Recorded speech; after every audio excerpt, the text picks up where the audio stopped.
On a vécu une magnifique journée de cross sur le mondial et ce que je vous propose dans cette vidéo, c'est d'aller voir ce qui se passe après l'arrivée et on va voir tout de suite comment on prend soin des chevaux sur le mondial.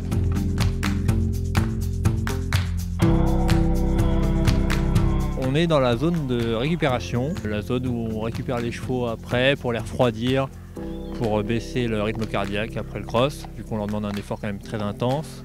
Donc les gestes sont toujours les mêmes, à l'arrivée du cross on désangle et tout pour enlever la pression, on enlève les sous-gorges et les museroles. On vient mettre des seaux d'eau pour refroidir de l'eau froide et tout, on peut doucher, on décèle complètement en règle générale, comme ça, et on continue de marcher le cheval jusqu'à temps qu'il ait un rythme cardiaque suffisamment bas pour après accéder à la remontée. On a l'autorisation du vétérinaire pour remonter jusqu'au box. Finalement, à l'arrivée du cross, les stars ce sont les chevaux et les cavaliers on s'en occupe plus tard, on s'occupe toujours d'abord du cheval. Après, ouais. Le cheval arrive, on s'en occupe, de toute façon c'est l'athlète principal, donc on ne peut pas faire de binôme sans le cheval.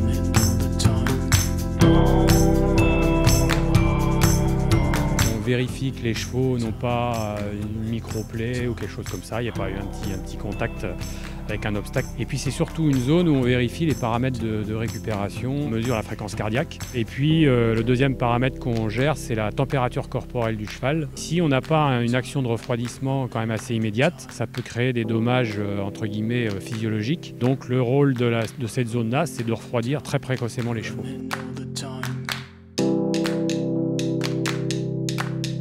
Qu'est-ce qui se passe une fois que les chevaux sont justement aux écuries, au calme? On les laisse tranquilles ou on continue de s'en occuper? On les laisse boire s'ils ont envie de boire un peu et après on va les mettre tout de suite dans la glace assez rapidement.